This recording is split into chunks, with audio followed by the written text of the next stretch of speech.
Pezullimi i Bajllukut në kushtetuese Berisha i bëj thirrje gjykatës të zhvillojë seancë publike. Gjyqtarët të denoncojnë çdo presion.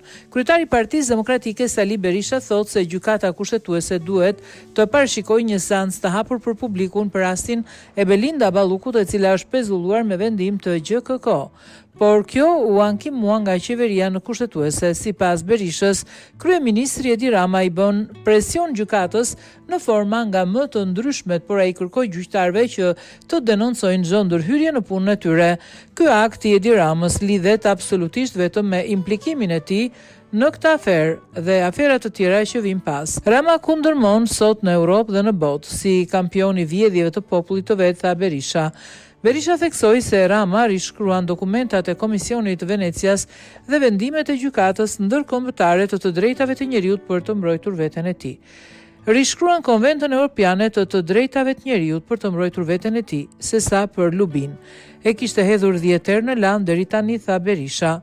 Ndërkohë që në gjykatën kushtetuese të vendit zhvillohet një betejë e pashembullt në historinë e një vendi midis institucionit të dorëheqjes dhe institucionit të vjedhjes të përfaqësuar nga qeveria. Mësohet se gjykata në një presion të vazhdueshëm vendosi të shqyrtojë çështjen e përfaqësuar nga avokati i vjedhjeve qeveritare Edvin Kristaq Rama, duke mos komentuar më tej në këtë çështje. I bëj thirrje gjykatës kushtetuese të parashikojë seancë publike në gjykimin e kësaj çështje, pasi është çështja më e nxirr në historinë e jurisprudencës europiane dhe botërore, kur ndonjëherë një kryetar qeverie, një kryeministër, shef ekzekutivi, president qoftë ai, nuk ka shkuar në gjykatë kushtetuese për të mbrojtur masat që gjykatat e tjera kanë marrë për vjedhje glamuroze të dokumentuara në të gjitha aspektet. Ky akt Edi Ramës lidhet absolutisht vetëm me implikimin e tij gjerë në vesh në këtë aferë dhe në afera të tjera që vijnë pas. Edi Rama kundërmon sot në Europë dhe në botë si një kampion i vjedhjeve të popullit vet dhe kundërmon si Rama Duro apo Noriega e Europës. Përpiqet i mbyturit të kapet në fije bari të bëj presione nga më absurdet ndaj sistemit gjyqësor në një kohë kur është absolutisht i pashpres. Është një bashkëpunëtor i organizatave kriminale, karteleve drogës, dhe ky është kualifikimi botëror sot për Edvin Kristaq Raman, padyshim hyn në Guinness. Është regjistruar në Guinness si kryeministri i parë në histori që në vend të dorëheqjes ndaj ministres së tij bëhet avokat në gjykata dhe kërkon ta mbrojë duke i dëshmuar popullit vet se çfarë fatkeqësie dhe mjerimi u ka sjell ai gjatë qeverisjes së tij.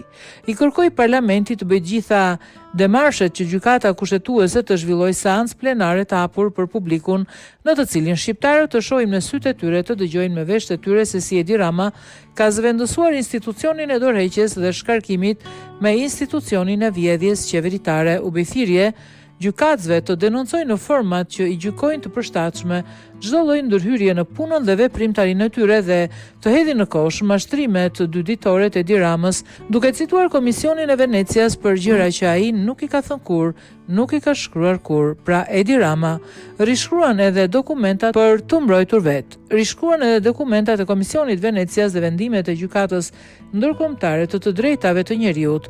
Rishkruan Konventën Evropiane të drejtave të njeriut për të mbrojtur veten e tij, sesa për Lubin e kishte hedhur 10 herë në land deri tani.